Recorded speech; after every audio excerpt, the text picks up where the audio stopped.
Mark, should I read yours?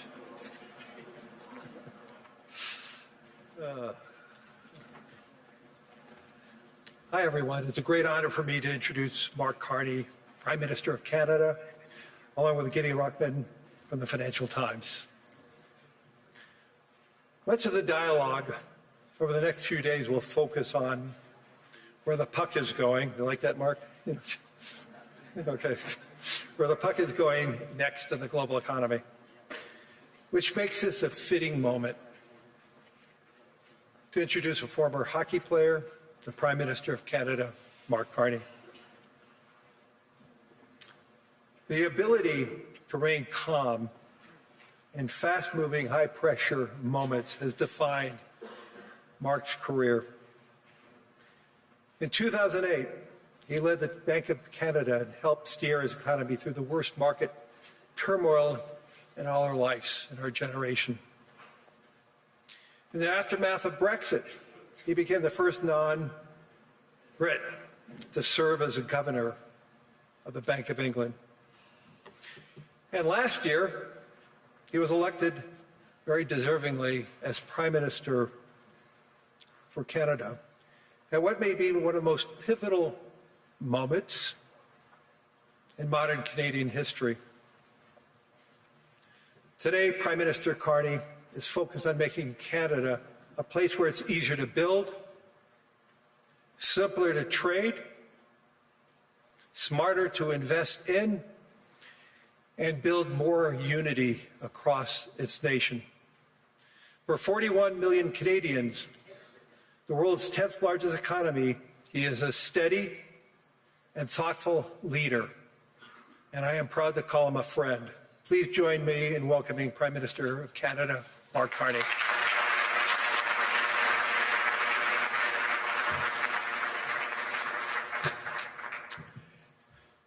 Thank you very much, Larry. I'm going to start in French, and then I'll switch back to English. Merci, Larry. Thank you, Larry. C'est un plaisir. It is both a pleasure et un devoir and a duty d'être parmi vous to be with you en tonight ce point in this pour le Canada pivotal et pour le moment monde. that Canada and the world go Et je through. parlerai aujourd'hui de la Today I rupture will de talk l'ordre about a mondial, rupture in the world de order, la fin the d'une end fiction of agréable a et pleasant du fiction début and the beginning d'une réalité of a brutale. harsh Où la reality, géopolitique where des grandes geopolitics, puissances where n'est the soumise à large aucune main power contrainte. geopolitics is submitted to no Mais je vous limits, no soumets, constraints. par ailleurs, que les autres On the other pays, hand, I would like to en particulier tell les you that the other puissances countries, moyennes comme le especially Canada, ne sont intermediate pas powers like impuissants. Canada, are not powerless. Ils possèdent la capacité de They construire une have the nouvelle capacity ordre to qui build a new intègre order nos that valeurs, encompasses our values, comme le respect des droits such as humains, respect for human le rights, développement sustainable durable, la development, solidarity, la souveraineté sovereignty, et l'intégrité and territorial territoriale des integrity États. of the various states. La puissance des moins The puissants power of the less power commence par l'honnêteté. with honesty. It seems that every day we're reminded that we live in an era of great power rivalry, that the rules-based order is fading, that the strong can do what they can and the weak must suffer what they must. And this aphorism of Thucydides is presented as inevitable, as the natural logic of international relations reasserting itself. And faced with this logic, there is a strong tendency for countries to go along to get along, to accommodate, to avoid trouble, to hope that compliance will buy safety. Well, it won't. So what are our options? In 1978, the Czech dissident Václav Havel, later president, wrote an essay called The Power of the Powerless. And in it, he asked a simple question: how did the communist system sustain itself? And his answer began with the greengrocer. Every morning, this shopkeeper places a sign in his window: "Workers of the world unite." He doesn't believe it. No one does. But he places a sign anyway to avoid trouble, to signal compliance, to get along. And because every shopkeeper on every street does the same, the system persists. Not through violence alone, but through the participation of ordinary people in rituals they privately know to be false. Havel called this living within a lie. The system's power comes not from its truth, but from everyone's willingness to perform as if it were true. And its fragility comes from the same source. When even one person stops performing, when the greengrocer removes his sign, the illusion begins to crack. Friends, it is time for companies and countries to take their signs down. For decades,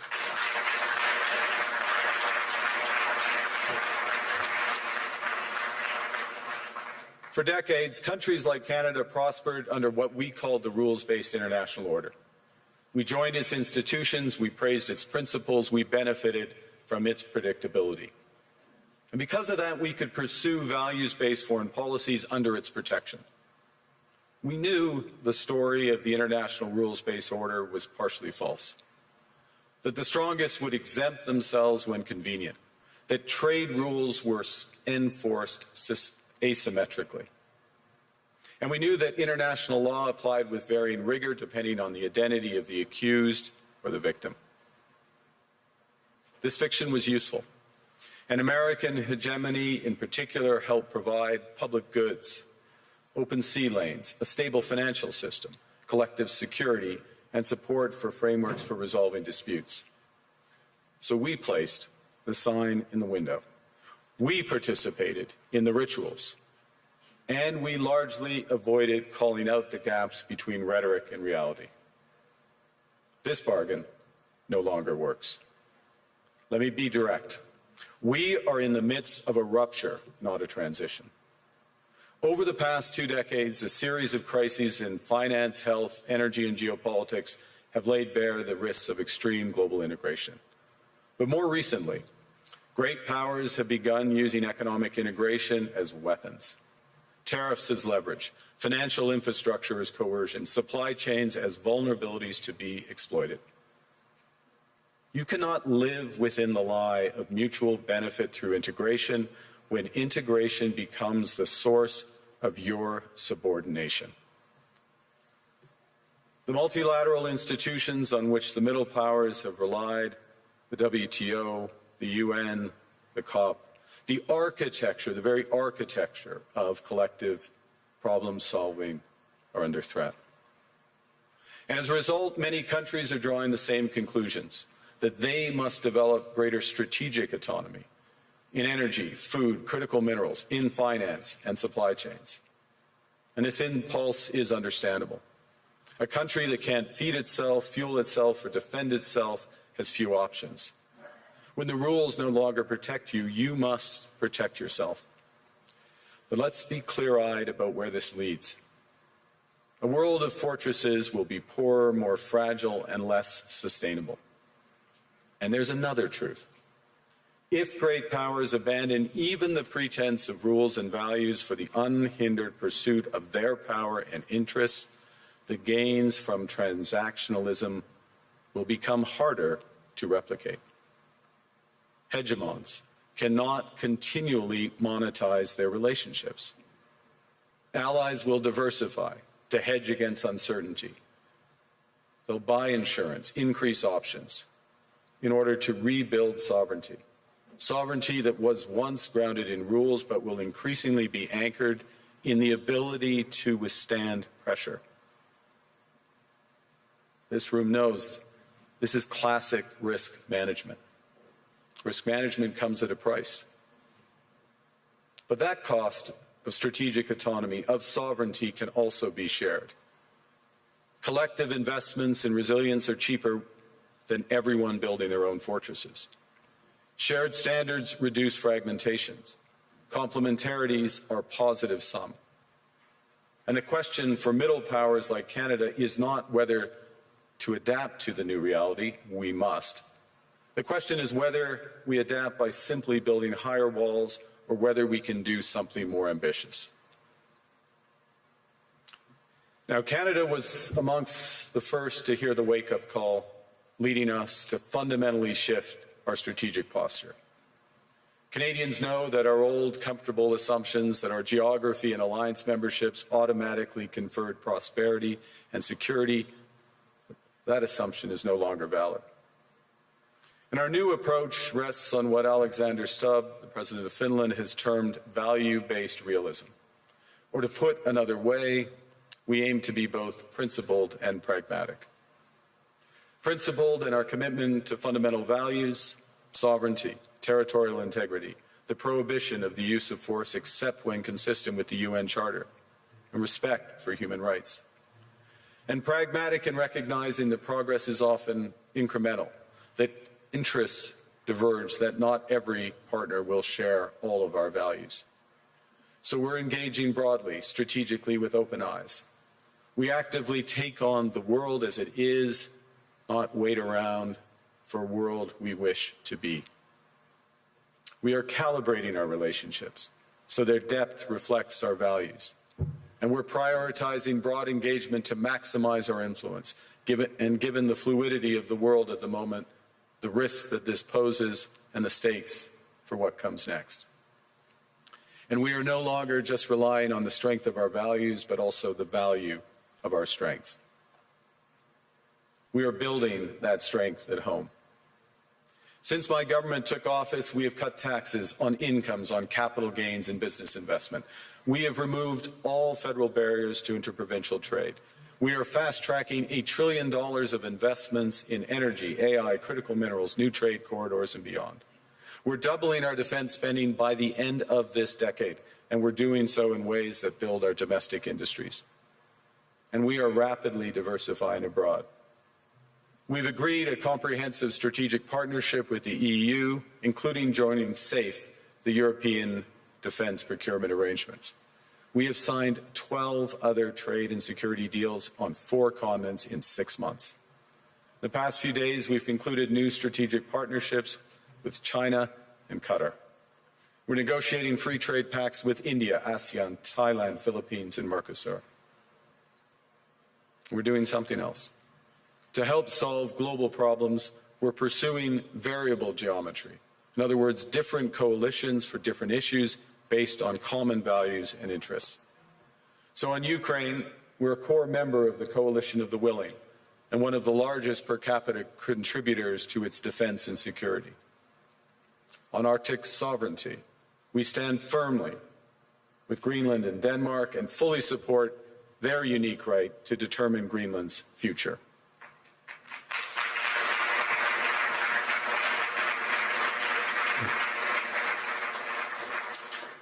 Our commitment to NATO's Article 5 is unwavering. So we're working with our NATO allies, including the Nordic-Baltic 8, to further secure the alliance's northern and western flanks, including through Canada's unprecedented investments in over-the-horizon radar, in submarines, in aircraft, and boots on the ground, boots on the ice. Canada strongly opposes tariffs over Greenland and calls for focused talks to achieve our shared objectives of security and prosperity in the Arctic. On plurilateral trade, we're championing efforts to build a bridge between the Trans-Pacific Partnership and the European Union, which would create a new trading bloc of 1.5 billion people. On critical minerals, we're forming buyers' clubs anchored in the G7 so that the world can diversify away from concentrated supply.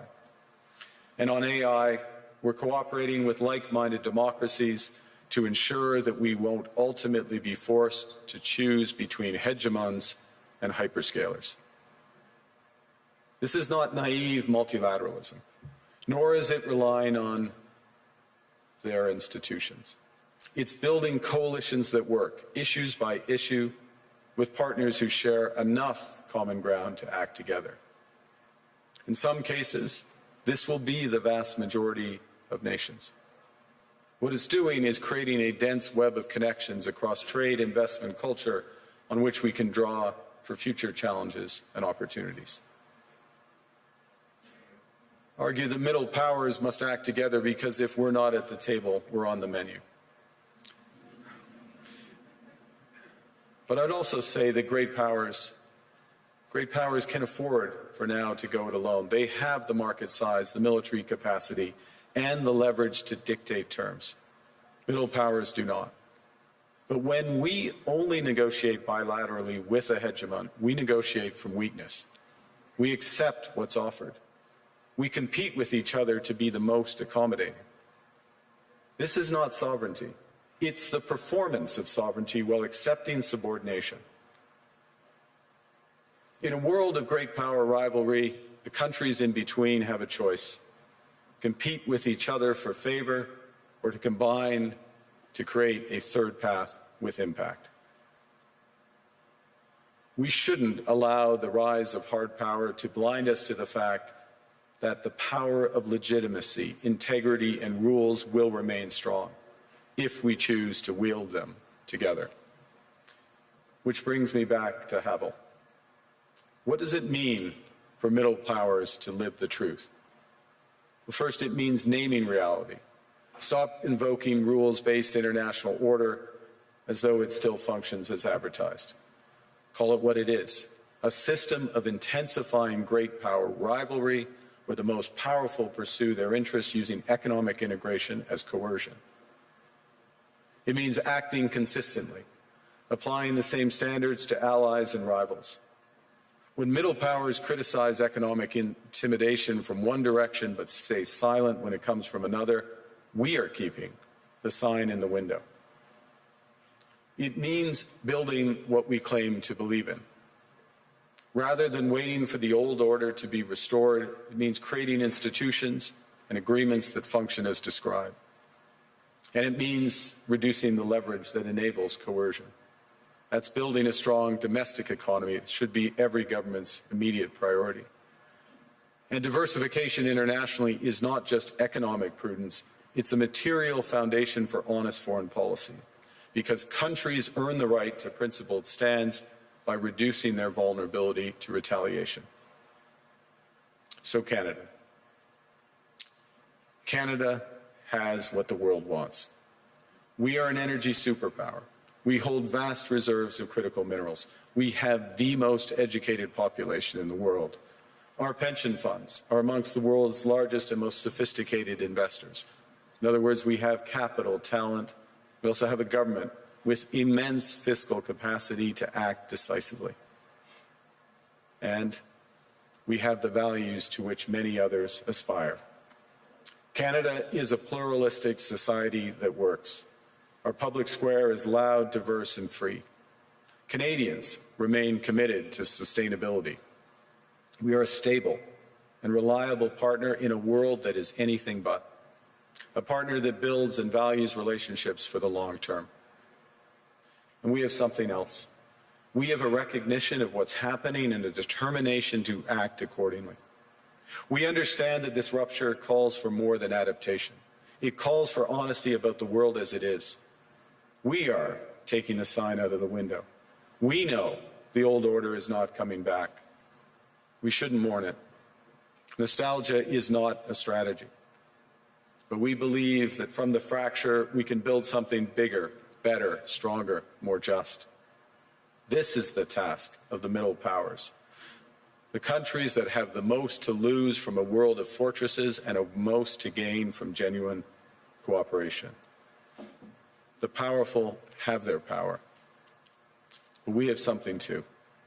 The capacity to stop pretending, to name reality, to build our strength at home, and to act together. That is Canada's path. We choose it openly and confidently, and it is a path wide open to any country willing to take it with us. Thank you very much.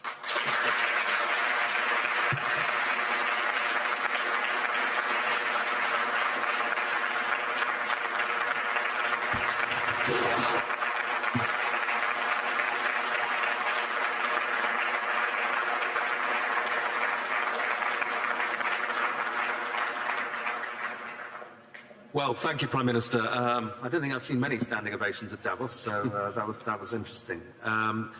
You said, there was a phrase in your speech where you said sovereignty now is the ability to withstand pressure. Isn't Canada almost uniquely vulnerable to pressure because of the extent of your trade dependence on the United States? Well, the proof is that we have been able to withstand the pressure, and there has been considerable pressure. I'll give you a couple of facts. We've actually created more jobs since the tariffs were put on than the United States in absolute number. Economy is growing at the second fastest rate within the G7. That's not there. There are pockets of extreme pressure without question in Canada, but headline, we're reacting. The second thing, and it's a fundamental point, is the recognition that we can give ourselves far more than any foreign country can take away. There's lots of efficiencies in having one Canadian market, the $1 trillion of domestic investment, and building these partnerships abroad, all of which are bigger returns than what's been lost. That's not to say we would rather not lose it, but we can withstand the pressure, and we are. And I was interested that you said basically the old world's not coming back. So you're not seeing this as a period where you just have to get through and normalcy will return.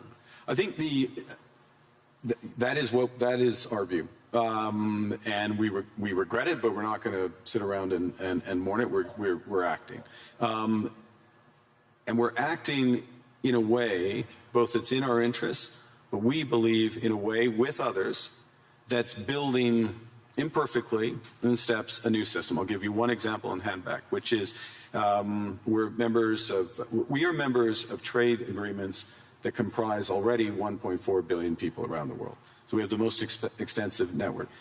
We are trying with others to bring some of those networks together. The most prominent example is the Trans-Pacific Partnership in the EU, acting as a bridge. It's not a direct benefit for Canada, but it is a benefit for Canada that these groups come together. And Ngozi is here, consistent with the WTO rules, both of which are. And in that way, we're building back out amongst willing partners.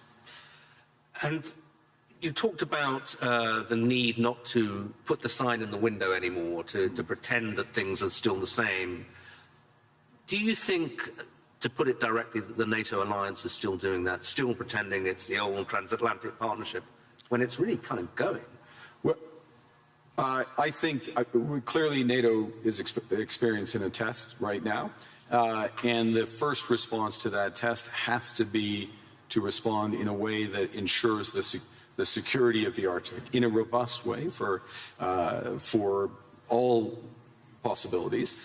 This is actually a point that we have been making in recent years. It's a point that I made at the NATO summit back in June, which seemed like a pledging summit, but also was to get NATO policies in the right direction. So I think in the immediate term, one of the imperatives is to reinforce things that Canada is doing, Nordic Baltic 8 are doing, the UK are doing, other NATO partners, France included, in a comprehensive way that provides much greater security in the Arctic.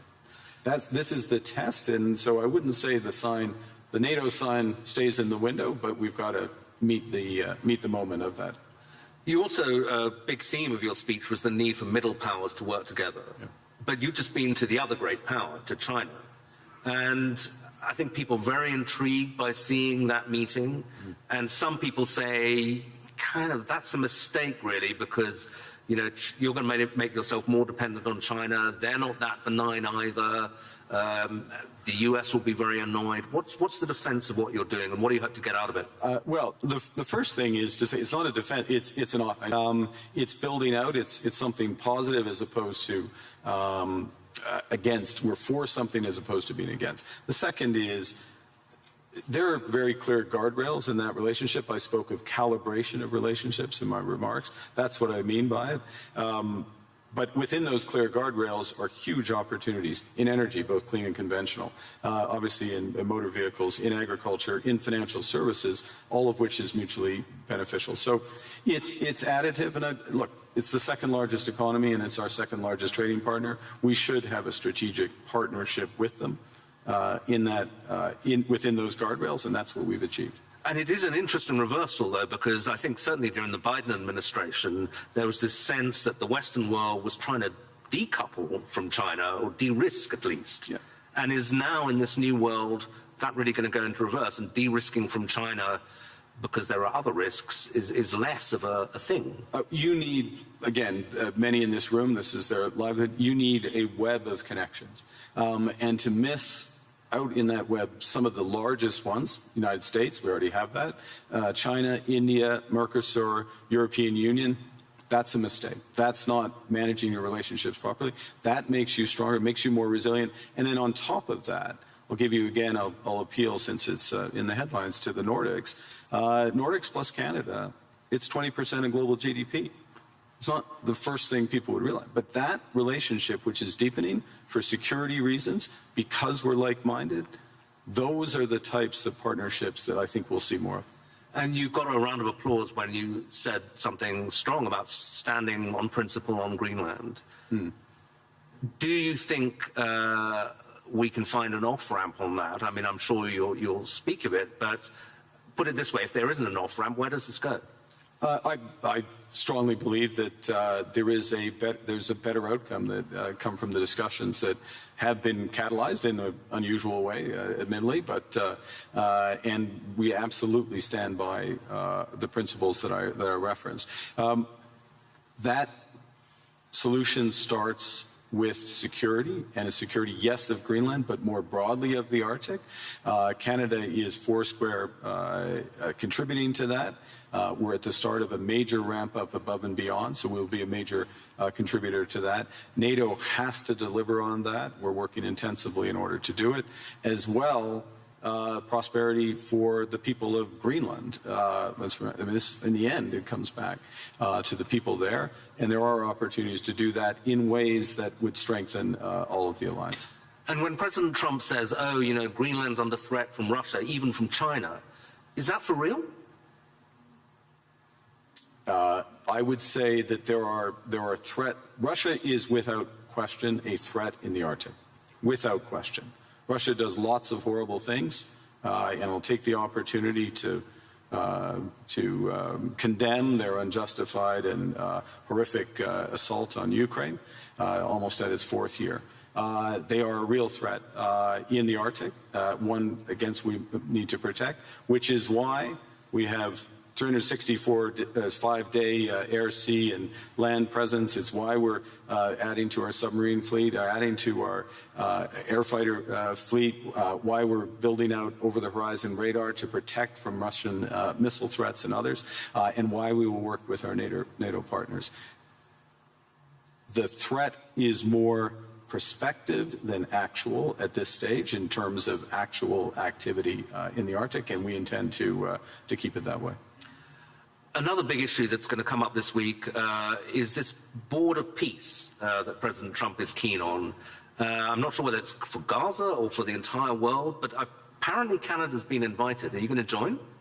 We have been invited, and let me start by, I think we should recognize the progress that has been made in at least getting towards the end of the first phase of this process. And the activation, if I can put it that way, of the process to set up the Board of Peace is the start of phase 2. Our view is, and that's to be welcomed, and this is a positive vehicle. Our view is we need to work on the actual structure of the vehicle. You just referenced, is it for Gaza? Well, the UN resolution, Security Council Resolution 2803, references a Board of Peace for Gaza. That's where we see it becoming immediately operative, and it needs to be, in our view, it's better to be designed in that way for the immediate needs there. There are many other needs around the world, first point. Second point, it needs to coincide with the immediate full flow of humanitarian aid into Gaza. We are still not where we need to be. Conditions still are horrific, so that needs to come alongside. We think there's aspects of the governance and the decision-making process that could be improved, but we will work with others, obviously work with the United States, because we can to improve the situation, the horrific situation there, and to move onto a path to a true two-state solution. There's a suggestion you can get permanent membership of the Board of Peace by ponying up $1 billion. You going to write a check for that? We would write checks and deliver in kind to improve the welfare of the people of Palestine. But we want to see it delivered direct to those outcomes promoting peace, and so the mechanics and how it works that way. Okay, final question. President Trump and a lot of people who agree with him condemn globalism a lot. And I suspect, you would be the kind of epitome of a globalist. You worked for Goldman Sachs, I believe. You were a central banker. You're comfortable and lived in several countries. Is globalism, first of all, is it a thing, and is it over? I think, well, look, understanding how the world works, having appreciation for other cultures, understanding the connections, and being able to, or at least appreciating ways that how we connect, whether it's through technology, trade, investment, culture, can enrich our lives, and that's a good thing, and also help solve problems. Being detached from where you live and the broader needs of society, there is an epithet for that. I don't know that the G word is the one. There's certainly what we're finding, and to go back to the points I was making, is that there are a number of like-minded countries that want to work through partnership to achieve those goals for their citizens and for the world more broadly. The call is for more to recognize what's really going on right now, and to pool their resources to the benefit of citizens. So it won't be global, it won't cover the globe, but it will be more powerful. Okay, Prime Minister, thank you very much indeed. Very much.